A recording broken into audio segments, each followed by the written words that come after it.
श्री गणेशाय नमः। श्री हरि संक्षिप्त ब्रह्म वैवर्त पुराण। ब्रह्मखंड। सृष्टि का क्रम। ब्रह्मा जी के द्वारा मेदिनी, पर्वत, समुद्र, द्वीप, पर्यादा पर्वत, पाताल, स्वर्ग आदि का निर्माण। कृत्रिम जगत की अनित्यता तथा वैकुंठ, शिवलोक तथा गौलोक की नित्यता का प्रतिपादन। सोती कहते हैं, शौनक जी, तब भगवान की आज्ञा के अनुसार तपस्या करके अभिष्ट सिद्धि पाकर ब्रह्मा जी ने सर्वप्रथम मधु और केटब के मेदे से मेदिनी की सृष्टि की। उन्होंने 8 प्रधान पर्वतों की रचना की। वे सब बड़े मनोहर थे। उनके बनाए हुए छोटे छोटे पर्वत तो असंख्य हैं। उनका नाम क्या बताऊं। मुख्य मुख्य पर्वतों की नामावली सुनिए। सुमेरु, कैलाश, मलय, हिमालय, उदयाचल, अस्ताचल, सुवेल और गंधमादन, ये 8 प्रधान पर्वत है। फिर ब्रह्मा जी ने 7 समुद्रों, अनेकानेक नदों और कितनी ही नदियों की सृष्टि की। वृक्षों, गांवों और नगरों का निर्माण किया। समुद्रों के नाम सुनिए। लवण, इक्षुरस, सुरा, घृत, दही, दूध और सुस्वादु जल के वे समुद्र हैं। उनमें से पहले की लंबाई चौड़ाई 1 लाख योजन की है। बाद वाले उत्तरोत्तर दोगुने होते गए। इन समुद्रों से घिरे हुए 7 द्वीप उनके भूमंडल कमल पत्र की आकृति वाले हैं। उनमें उपद्वीप और मर्यादा पर्वत भी साथ साथ ही हैं। ब्राह्मण, अब आप उन द्वीपों के नाम सुनिए जिनकी पहले ब्रह्मा जी ने रचना की थी। वे हैं जम्बू द्वीप, शाक द्वीप, कुश द्वीप, पलश द्वीप, क्रौंच द्वीप, न्योग्रोध अथवा शालमील द्वीप तथा पुष्कर द्वीप। भगवान ब्रह्मा ने मेरु पर्वत के 8 शिखरों पर 8 लोकपालों के विहार के लिए 8 मनोहर पुरियों का निर्माण किया। उस पर्वत के मूल भाग पाताल लोक में उन्होंने भगवान अनंत शेष नाग की नगरी बनाई। तदंतर लोकनाथ ब्रह्मा ने उस पर्वत के ऊपर ऊपर 7 स्वर्गों की सृष्टि की। शौनक जी, उन सब के नाम सुनिए। भूरलोक, भूवरलोक, मनोहर, परम मनोहर, स्वरलोक, महरलोक, जनलोक, तपोलोक तथा सत्यलोक। मेरु के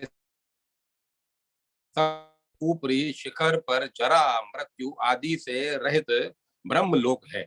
उससे भी ऊपर ध्रुवलोक है, जो सब ओर से अत्यंत मनोहर है। जगदीश्वर ब्रह्मा ने उस पर्वत के निम्न भाग में 7 पातालों का निर्माण किया। मुने, वे स्वर्ग की अपेक्षा भी अधिक भोग साधनों से संपन्न हैं और क्रमशः एक से दूसरे उत्तरोत्तर नीचे भाग में स्थित हैं। उनके नाम इस प्रकार हैं: अतल, वितल, सुतल, तलातल, महातल, पाताल और रसातल। सबसे नीचे रसातल ही है। 7 द्वीप, 7 स्वर्ग और 7 पाताल, इन लोकों सहित जो संपूर्ण ब्रह्मांड है वह ब्रह्मा जी के ही अधिकार में है। शौनक, ऐसे ऐसे असंख्य ब्रह्मांड हैं और महाविष्णु के रोमांच विवरों में उनकी स्थिति है। श्री कृष्ण की माया से प्रत्येक ब्रह्मांड में दिग्पाल ब्रह्मा, विष्णु और महेश्वर हैं। देवता, मनुष्य आदि सभी प्राणी स्थित हैं। इन ब्रह्मांडों की गणना करने में न तो लोकनाथ ब्रह्मा, न शंकर, न धर्म और न विष्णु ही समर्थ हैं। फिर और देवता किस गिनती में हैं? विप्रवर, कृत्रिम अथवा उसके भीतर रहने वाली जो वस्तुएं हैं वे सब अनित्य तथा स्वप्न के समान नश्वर हैं। वैकुंठ, शिवलोक तथा इन दोनों से परे जो गोलोक है, ये सब नित्य धाम है। इन सब की स्थिति कृत्रिम विश्व से बाहर है। ठीक उसी तरह जैसे आत्मा, आकाश और दिशाएं कृत्रिम जगत से बाहर तथा नित्य है। अध्याय 7 पूर्ण। सावित्री से वेद आदि की सृष्टि, ब्रह्मा जी से सनकादि की सस्त्रिक, स्वयंभू मनु की, रुद्रों की, पुलस्त्य आदि मुनियों की तथा नारद की उत्पत्ति, नारद को ब्रह्मा का और ब्रह्मा जी को नारद का शाप। सोती कहते हैं, तदंतर सावित्री ने 4 मनोहर वेदों को प्रकट किया। साथ ही न्याय और व्याकरण आदि नाना प्रकार के शास्त्र समूह तथा मनोहर, परम मनोहर एवं दिव्य 36 रागनियां उत्पन्न की। नाना प्रकार के तालों से युक्त 6 सुंदर राग प्रकट किए। सतयुग, त्रेता, द्वापर, कलह प्रिय, कलयुग, वर्ष, मास, ऋतु, तिथि, दंड, क्षण आदि, दिन, रात, वार, संध्या, उषा, पुष्टि, मेधा, विजया, जया, छह कृतियां, योग, करण, कार्तिकेय, प्रिया, सती, महाषष्टि, देवसेना जो मातृकाओं में प्रधान और बालकों की इष्ट देवी है, इन सब को भी सावित्री ने ही उत्पन्न किया। ब्रह्मा, पद्म और वराह, ये 3 कल्प माने गए हैं। नित्य, नैमित्तिक, दिव्य, परार्ध और प्राकृत, ये 4 प्रकार के प्रलय हैं। इन कल्पों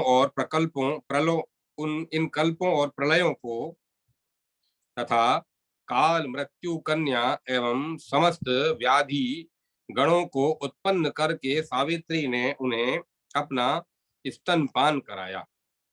तदंतर ब्रह्मा जी के पुष्ट देश में अधर्म उत्पन्न हुआ। अधर्म के वाम पार्श्व में अलक्ष्मी उत्पन्न हुई, जो उसकी पत्नी थी। ब्रह्मा जी के नाभि देश से शिल्पियों के गुरु विश्वकर्मा हुए। साथ ही 8 महावसुओं की उत्पत्ति हुई, जो महान बल पराक्रम से संपन्न थे। तत्पश्चात विधाता के मन से 4 कुमार आविर्भूत हुए, जो 5 वर्ष की अवस्था के से जान पड़ते थे और ब्रह्म तेज से प्रज्वलित हो रहे थे। उनमें से प्रथम तो सनक थे, दूसरे का नाम सनंदन था, तीसरे सनातन और चौथे ज्ञानियों में श्रेष्ठ भगवान सनत कुमार थे। इसके बाद ब्रह्मा जी के मुख से स्वर्ण के समान कांतिमान कुमार उत्पन्न हुआ, जो दिव्य रूपधारी था। उसके साथ उसकी पत्नी भी थी।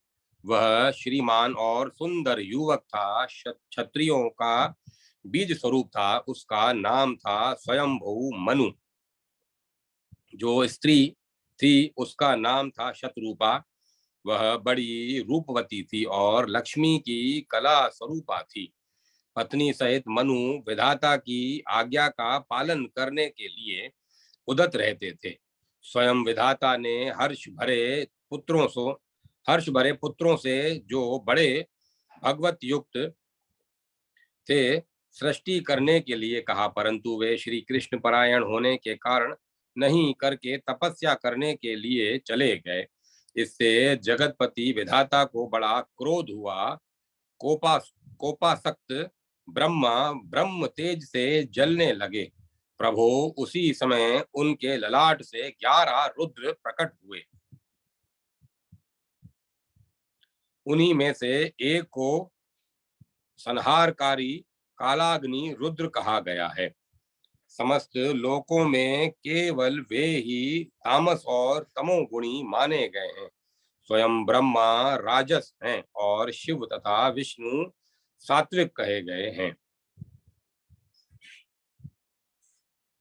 गोलोकनाथ श्री कृष्ण निर्गुण हैं, क्योंकि वे प्रकृति से परे हैं। जो परम अज्ञानी और मूर्ख हैं, वे ही शिव को तामस तमोगुणी कहते हैं। वे शुद्ध सत्व स्वरूप निर्मल तथा वैष्णवों के अग्रगण्य हैं। अब रुद्रों के वेदोक्त नाम सुनो। महान, महात्मा, मतिमान, भीषण, भयंकर, ऋतुध्वज, उधर्वकेश, पिंगलाक्ष, रुचि, शुचि तथा कालाग्नि रुद्र।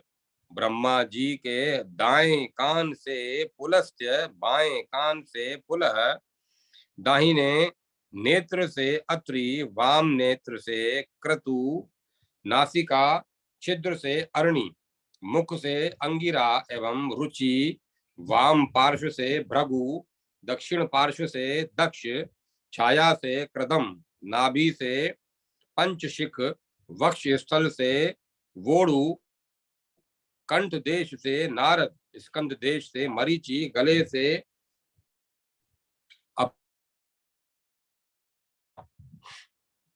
रसना से वशिष्ठ, अधोरोष्ट से प्रचेता, वाम कुक्षी से हंस और दक्षिण कुक्षी से यति प्रकट हुए। विधाता ने अपने इन पुत्रों को सृष्टि करने की आज्ञा दी। पिता की बात सुनकर नारद ने उनसे कहा। नारद बोले, जगतपते पितामह, पहले सनक, सनंदन आदि ज्येष्ठ पुत्रों को बुलाइए और उनका विवाह कीजिए। तत्पश्चात हम लोगों से ऐसा करने के लिए कहिए। जब पिताजी आपने उन्हें तपस्या में लगाया है, तब हमें ही क्यों संसार बंधन में डाल रहे हैं। अहो, कितने खेद की बात है कि प्रभु की बुद्धि विपरीत भाव को प्राप्त हो रही है। भगवान, आपने किसी पुत्र को तो अमृत से भी बढ़कर तपस्या का कार्य दिया है, और किसी को तो आप विष से भी अधिक विषम विषय भोग दे रहे हैं। पिताजी, जो अत्यंत निम्न कोटि के भयानक भव सागर से में गिरता है, उसका करोड़ों कल्प बीतने पर भी उद्धार नहीं होता। भगवान पुरुषोत्तम ही सबके आदि कारण तथा निस्तार के बीज हैं। वे ही सब कुछ देने वाले भक्त, दास्यो सुख देने वाले, सत्य तथा कृपा में हैं। वे ही भक्तों को एकमात्र शरण देने वाले भक्त वत्सल और स्वच्छ हैं। भक्तों के प्रिय रक्षक और उनसे अनुग्रह करने वाले भी वे ही हैं। भक्तों के आराध्य तथा प्राप्य इन परमेश्वर श्री कृष्ण को छोड़कर कौन मूढ़ विनाशकारी विषय में मन लगाएगा। अमृत से भी अधिक प्रिय श्री कृष्ण सेवा छोड़कर कौन मूर्ख विषय नामक विषम विष का भक्षण आस्वादन करेगा। विषय तो स्वप्न के समान नश्वर, तुच्छ तथा विनाशकारी हैं।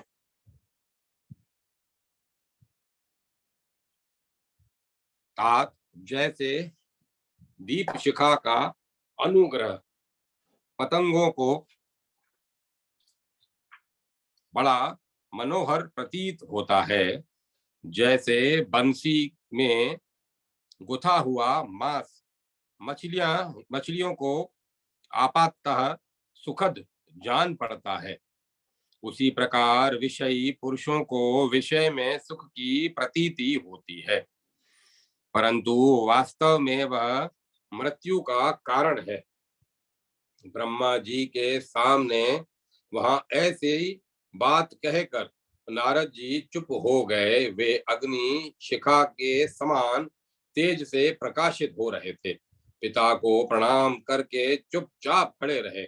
उनकी बात सुनकर ब्रह्मा जी रोष में आग बबूला हो उठे, उनका मुंह लाल हो गया, होठ फड़कने लगे और सारा अंग थर थर कांपने लगा। ब्राह्मण वे पुत्र को शाप देते हुए बोले। ब्रह्मा जी ने कहा, नारद, मेरे शाप से तुम्हारा ज्ञान का लोप हो जाएगा, तुम कामिनियों के कीड़ा मृग बन जाओगे, उनके वशीभूत होगे, तुम 50 कामिनियों के पति बनो। श्रृंगार शास्त्र के ज्ञाता, श्रृंगार रसास्वादन के लिए अत्यंत लोलुप तथा नाना प्रकार के श्रृंगार में निपुण लोगों के गुरु के भी गुरु हो जाओगे। गंधर्वों में श्रेष्ठ पुरुष होगे, सुमधुर स्वर से युक्त उत्तम गायक बनोगे।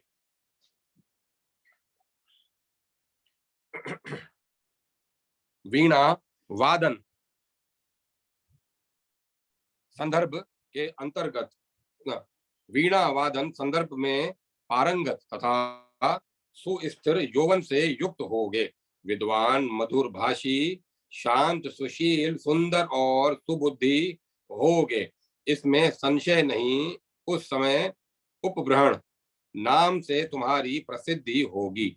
उन कामनियों के साथ युगों तक निर्जन वन में विहार करके फिर मेरे शाप से दासी पुत्र होगे। बेटा, तदंतर वैष्णवों के संसर्ग से और उनकी जूठन खाने से तुम पुनः श्री कृष्ण की कृपा प्राप्त करके मेरे पुत्र रूप में प्रतिष्ठित होगे।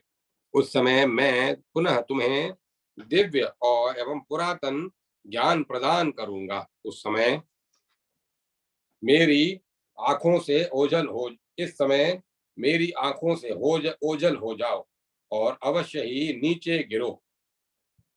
ब्रह्मन पुत्र से ऐसा कहकर जगतपति ब्रह्मा चुप हो गए और नारद जी रोने लगे। उन्होंने दोनों हाथ जोड़कर पिता से कहा। नारद बोले, तात तात जगत गुरु, आप अपने क्रोध को रोकिए। आप सृष्टा हैं, तपस्वियों के स्वामी हैं। अहो, मुझ पर आपका यह क्रोध अकारण ही है। विद्वान पुरुष को चाहिए कि वह कुमार्गामी पुत्र को शाप दे अथवा उसका त्याग कर दे। आप पंडित होकर अपने तेजस्वी पुत्र को शाप देना कैसे उचित मानते हैं? ब्राह्मण, जिन जिन योनियों में मेरा जन्म हो, भगवान की भक्ति मुझे कदापि न छोड़े, ऐसा वर प्रदान कीजिए। जगत सृष्टा का ही पुत्र क्यों न हो, यदि भगवान श्री हरि के चरणों में उसकी भक्ति नहीं है तो वह भारत भूमि में सुअर से भी बढ़कर अधम है। जो अपने पुनर्जन्म का स्मरण रखते हुए श्री हरि की भक्ति से युक्त होता है, वह सुअर की योनियों में जन्म ले तो भी श्रेष्ठ है, क्योंकि उस भजन रूपी कर्म से वह गोलोक में चला जाता है। जो गोविंद के चरणाविंदों की भक्ति रूप मनोवांछित मकरंद पान करते रहते हैं, वे वैष्णव आदि के स्पर्श से सारी पृथ्वी पवित्र हो जाती है। उन वैष्णव आदि के स्पर्श से सारी पृथ्वी पवित्र हो जाती है। पितामह, पापी लोग स्नान करके तीर्थों को जो पाप दे देते हैं, अपने उन पापों का भी प्रक्षालन करने के लिए सब तीर्थ वैष्णव महात्माओं का स्पर्श प्राप्त करना चाहते हैं। अहो, भारतवर्ष में श्री हरि के मंत्र का उपदेश देने और लेने मात्र से कितने ही मनुष्य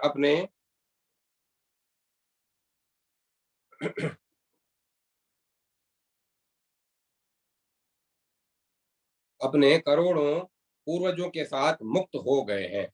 मंत्र ग्रहण करने मात्र से मनुष्य करोड़ों जन्मों के पाप से मुक्त और शुद्ध हो जाते हैं और पहले के कर्म को समूल नष्ट कर देते हैं। जो गुरु पुत्रों, पत्नियों, शिष्यों, सेवकों और भाई बंधुओं को उपदेश दे उन्हें सन्मार्ग का दर्शन कराता है, उसे निश्चय ही उत्तम गति प्राप्त होती है। परंतु जो गुरु शिष्यों का विश्वास पात्र होकर उन्हें असन मार्ग का दर्शन कराता है, कुमार्ग पर चलने के लिए प्रेरित करता है, वह तब तक कुंभी पाक नरक में निवास करता है जब तक सूर्य और चंद्रमा का अस्तित्व रहता है। वह कैसा गुरु, कैसा पिता, कैसा स्वामी और कैसा पुत्र है जो भगवान श्री कृष्ण के चरण विंदों की भक्ति देने में समर्थ न हो। चतुरानंद, आपने बिना किसी अपराध के ही मुझे श्राप दे दिया है, अतः बदले में मैं भी श्राप दूं तो अनुचित न होगा। मेरे शाप से संपूर्ण लोकों में कवच स्तोत्र होगा। कवच स्तोत्र और पूजा सहित आपके मंत्र का निश्चय ही लोप हो जाए। पिताजी, जब तक 3 कल्प न बीत जाएं, तब तक तीनों लोकों में आप अपूज्य बने रहें, किंतु कल्प बीत जाने पर आप पूजनियों के भी पूजनीय होंगे। सुव्रत, इस समय आपका यज्ञ भाग बंद हो जाए। व्रत आदि व्रत आदि में व्रत आदि में भी आपका पूजन न हो, केवल एक ही बात रहे, आप देवता आदि के वंदनीय बने रहे। पिता के सामने ऐसा कहकर नारद जी चुप हो गए और ब्रह्मा जी संतप्त हृदय से सभा में सुस्थिर भाव से बैठे रहे।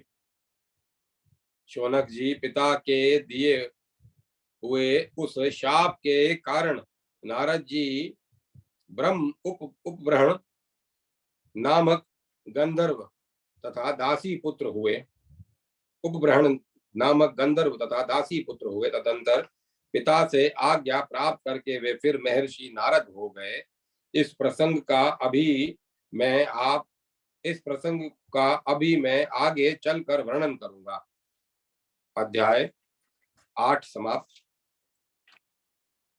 मरीचि आदि ब्रह्म कुमारों तथा दक्ष कन्याओं की संतति का वर्णन। दक्ष के शाप से पीड़ित चंद्रमा का भगवान शिव की शरण में जाना। अपनी कन्याओं के अनुरोध पर दक्ष का चंद्रमा को लौटा लाने के लिए जाना। शिव की शरणागत वत्सलता तथा विष्णु की कृपा से दक्ष को चंद्रमा की प्राप्ति। सोती कहते हैं, विप्रवर शौनक, तदंतर ब्रह्मा जी ने अपने पुत्रों को सृष्टि करने की आज्ञा दी। नारद को छोड़कर शेष सभी पुत्र सृष्टि के कार्य में संलग्न हो गए। मरीचि के मन से प्रजापति कश्यप का प्रादुर्भाव हुआ। अत्रि के नेत्र मल से क्षीर सागर में चंद्रमा प्रकट हुए। प्रचेता के मन से भी गौतम का प्रकट हुआ। मेत्रावरुण पुलस्त के मानस पुत्र हैं। मनु से शत्रुपा के गर्भ से 3 कन्याओं का जन्म हुआ। आकुति, देवहूति और प्रसूति, वे तीनों ही पति वर्ता थे। मनु शत्रुपा से दो मनोहर पुत्र भी हुए, जिनके नाम थे प्रियव्रत और उत्तानपाद। उत्तानपाद के पुत्र ध्रुव हुए, जो बड़े धर्मात्मा थे। मनु ने अपनी पुत्री आकुति का विवाह प्रजापति रुचि के साथ तथा प्रसूति का विवाह दक्ष के साथ कर दिया। इसी तरह देवहूति का विवाह संबंध उन्होंने कर्दम मुनि के साथ किया, जिनके पुत्र साक्षात भगवान कपिल हैं। दक्ष के वीर्य और प्रसूति के गर्भ से 60 कन्याओं का जन्म हुआ।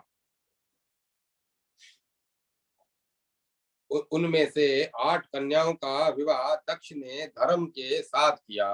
11 कन्याओं को 11 रुद्रों के हाथ में दे दिया। एक कन्या सती भगवान शिव को सौंप दी।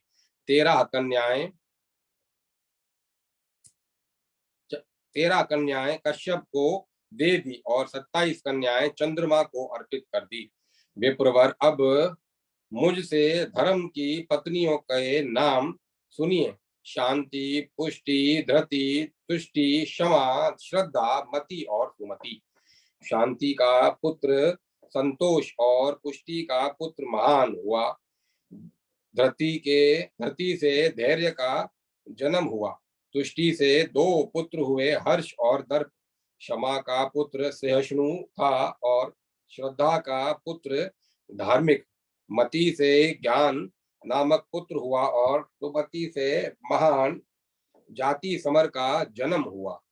धर्म की जो पहली पत्नी मूर्ति थी, उससे नर नारायण नामक 2 ऋषि उत्पन्न हुए। शौनक जी, धर्म के ये सभी पुत्र बड़े धर्मात्मा हुए। अब आप सावधान होकर सब पत्नियों के नाम सुनिए। कला, कलावती, काष्ठा, कालिका, कलहप्रिया, कंदली, भीषणा, रसना, रमोचा, भूषणा और शुकी। इन सब के बहुत से पुत्र हुए जो भगवान शिव के पार्षद हैं। दक्ष पुत्री सती के यज्ञ में अपने स्वामी की निंदा होने पर शरीर को त्याग दिया और पुनः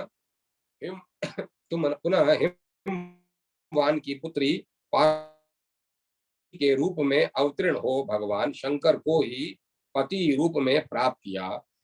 धर्मात्मन, अब कश्यप की पत्नियों के नाम सुनिए। देव माता अदिति, दैत्य माता दिति,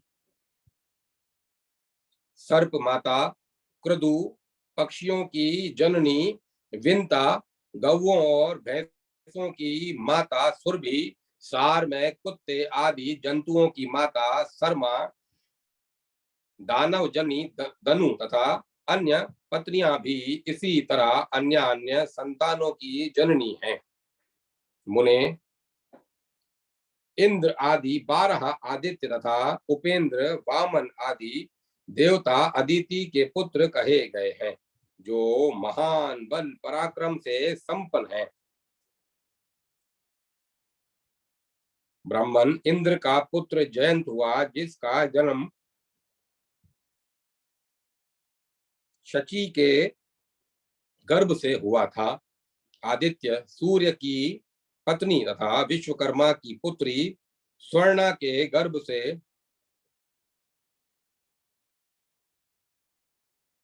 शनेश्चर और यम नामक 2 पुत्र तथा कालिंदी नाम वाली एक कन्या हुई। उपेंद्र के वीर्य और पृथ्वी के गर्भ से मंगल नामक पुत्र उत्पन्न हुआ। तदंतर भगवान उपेंद्र के अंश और धरणी के गर्भ से मंगल के जन्म का प्रसंग सुनकर सोती बोले। मंगल की पत्नी मेधा हुई, जिसके पुत्र महान घंटेश्वर और विष्णु तुल्य तेजस्वी वर्ण दाता हुए।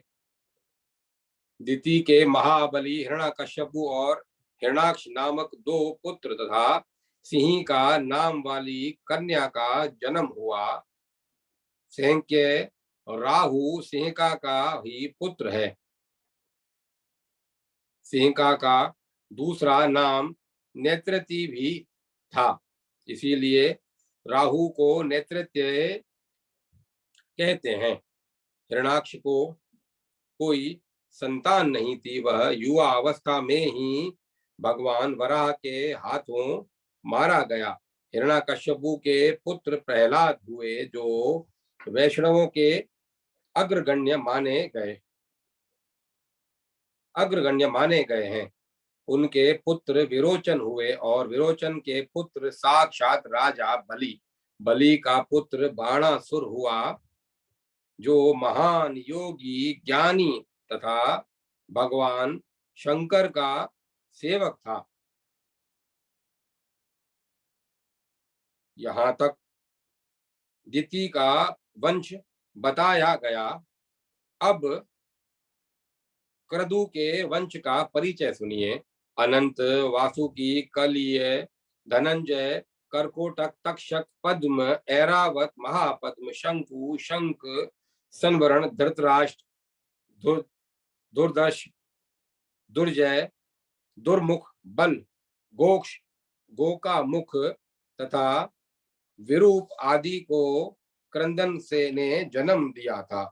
शौनक जी, जितनी सर्प जातियां हैं उन सब में प्रधान ये ही हैं। लक्ष्मी के अंश से प्रकट हुई मनसा देवी क्रुद्ध की कन्या है। तपस्विनी स्त्रियों में श्रेष्ठ कल्याण स्वरूपा और महा तेजस्विनी है।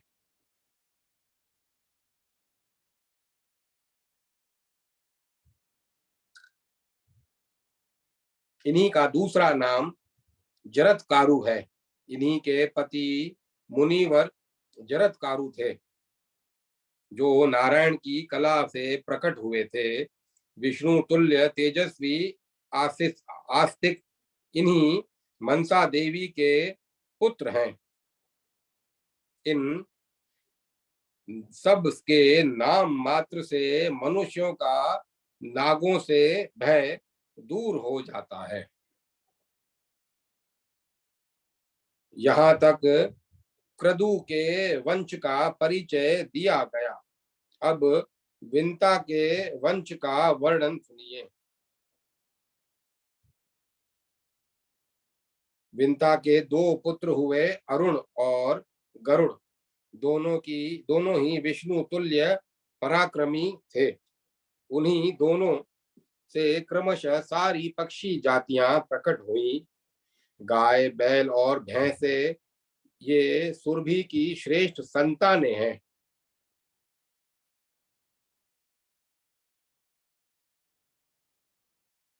समस्त सार में कुत्ते शर्मा के वंशज हैं।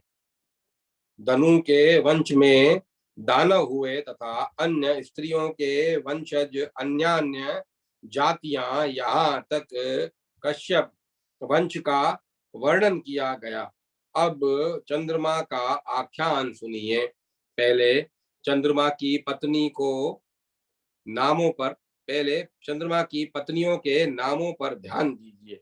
फिर पुराणों में जो उनका अत्यंत अपूर्व पुरातन चरित्र है उनको श्रवण कीजिए। अश्वनी, भरणी, कृतिका, रोहिणी, मृगशिरा, आद्रा, पूजनिया, साध्वी, पुनर्वसु, पुष्या, अश्लेषा, मघा, फाल्गुनी, उत्तर फाल्गुनी, हस्ता, चित्रा, स्वाति, विशाखा, अनुराधा, ज्येष्ठा, मूला, पूर्वाषाढ़ा, उत्तराषाढ़ा, श्रावणा, धनिष्ठा, शुभा, शतभिक्षा, पूर्व भाद्रपदा, उत्तर भाद्रपदा तथा रेवती, ये 27 चंद्रमा की पत्नियां हैं।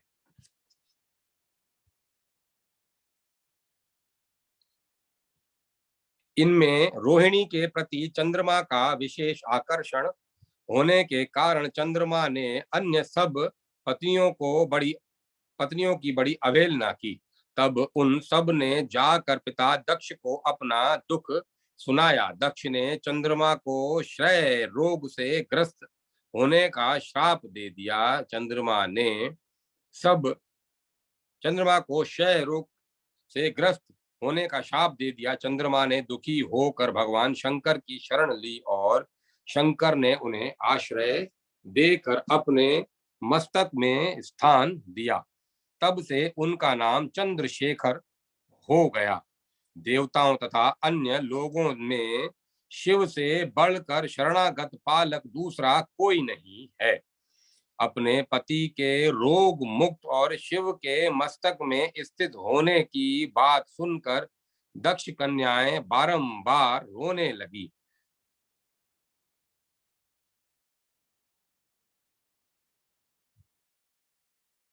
और तेजस्वी पुरुषों में श्रेष्ठ पिता दक्ष की शरण में आई। वहां जाकर अपने अंगों को बारंबार पीटती हुई वे उच्च स्वर से रोने लगी तथा दीनानाथ ब्रह्मपुत्र दक्ष से दीनता पूर्वक कातर वाणी में बोली। दक्ष कन्याओं ने कहा, पिताजी, हमें स्वामी का सौभाग्य प्राप्त हो, उसी उद्देश्य को लेकर हमने आपसे अपना दुख निवेदन किया था, परंतु सौभाग्य तो दूर रहे, हमारे सद्गुणशाली स्वामी ही हमें छोड़कर चल दिए। तात नेत्रों में रहते हुए भी हमें सारा जगत अंधकार पूर्ण है। तात नेत्रों के रहते हुए भी हमें सारा जगत अंधकार पूर्ण दिखाई देता है। आज यह बात समझ में आई कि स्त्रियों का नेत्र वास्तव में उनका पति ही, पति ही स्त्रियों की गति है, पति ही प्राण और संपत्ति है। धर्म, अर्थ, काम और मोक्ष की प्राप्ति का हेतु तथा भव सागर का सेतु भी पति ही है। पति ही स्त्रियों का नारायण है, पति ही उनका व्रत और सनातन धर्म है। जो पति से विमुख हैं, उन स्त्रियों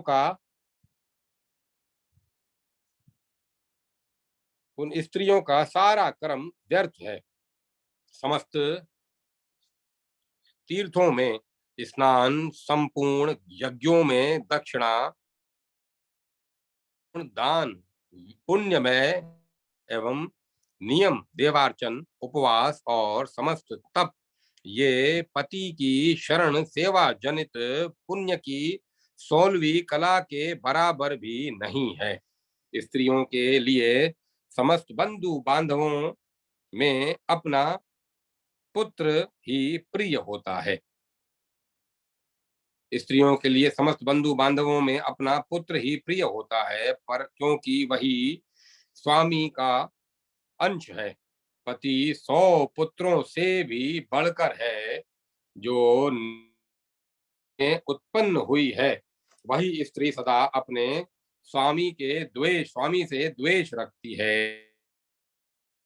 चित्त चंचल और दुष्ट है, वही सदा वही सदा पर पुरुष में आसक्त होती है। पति रोगी, दुष्ट, पतित, निर्धन, गुणहीन, नव युवक तथा वृद्ध ही क्यों न हो, साध्वी स्त्री को सदा उसी की सेवा करनी चाहिए, कभी भी उससे त्यागना नहीं चाहिए। जो नारी गुणवान या गुणहीन पति है या उसे त्याग देती है, वह तब तक काल सूत्र नरक में पकाई जाती है, जब तक चंद्रमा और सूर्य की सत्ता रहती है। वहां पक्षी के समान कीड़े रात दिन उसे खाते रहते हैं। वह भूख लगने पर मुर्दे का मांस और मज्जा खाती है तथा प्यास लगने पर मूत्र का पान करती है। तदंतर कोटि सहस्त्र जन्मों तक गिद्ध, 100 जन्मों तक सुअर, फिर 100 जन्मों तक शिकारी जीव और उसके बाद बंधु हत्यारिन होती है। तत्पश्चात पहले के सत्कर्म के प्रभाव से यदि कभी मनुष्य जन्म पाती है तो निश्चय ही विधवा, धनहीन और रोगणी होती है। ब्रह्म कुमार, आप हमें पति दान दीजिए, क्योंकि वह संपूर्ण कामनाओं का पूरक होता है। आप ब्रह्मा जी के समान फिर से जगत की सृष्टि करने में समर्थ हैं। कन्याओं का यह वचन सुनकर प्रजापति दक्ष भगवान शंकर के समीप गए। शंकर जी ने उन्हें देखते ही उठकर प्रणाम किया। शिव को प्रणाम करते देख दक्ष ने दुर्भक्ष क्रोध को त्याग दिया और आशीर्वाद देकर कृपा निधान शंकर ने कहा, आप चंद्रमा को लौटा दें। कृपानंद शंकर से कहा, आप चंद्रमा को लौटा दें। शिव ने शरणागत चंद्रमा को त्याग देना स्वीकार नहीं किया।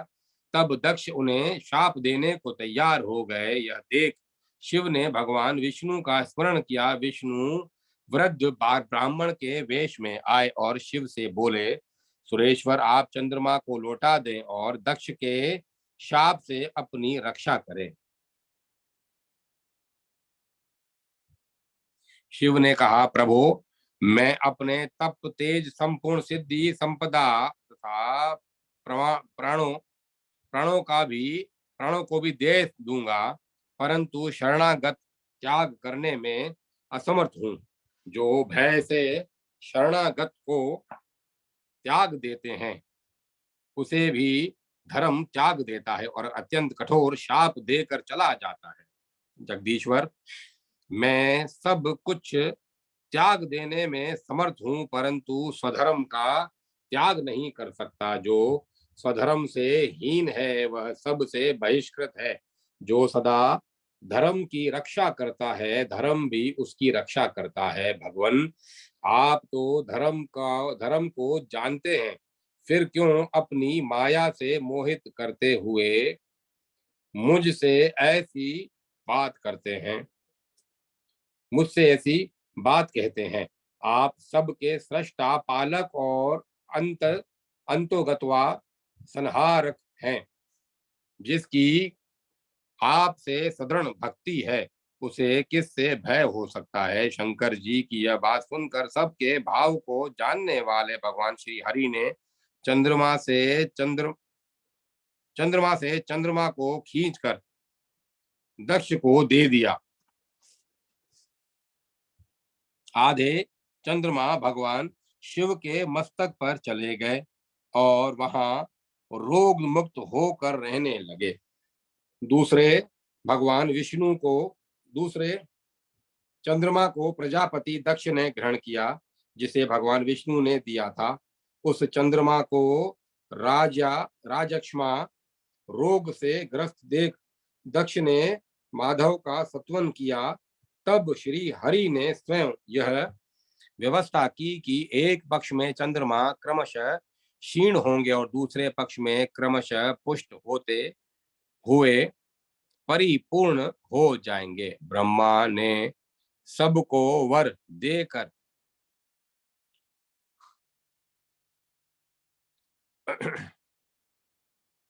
ब्रह्मा ने उन सबको वर देकर श्री हरि ब्राह्मण उन सबको वर देकर श्री हरि अपने धाम को चले गए और दक्ष ने चंद्रमा को लेकर उन्हें अपनी कन्याओं को सौंप दिया। चंद्रमा उन सबको पाकर दिन रात उनके साथ विहार करने लगे और उसी दिन से उनको समभाव में देखने लगे। मुने, इस प्रकार मैंने यहाँ संपूर्ण सृष्टि क्रम का कुछ विवरण कुछ वर्णन किया है। इस प्रसंग को पुष्कर तीर्थ में मुनियों की मंडलियों के बीच गुरुजी के मुख से मैंने सुना था। अब मैं कथा को विराम देता हूँ।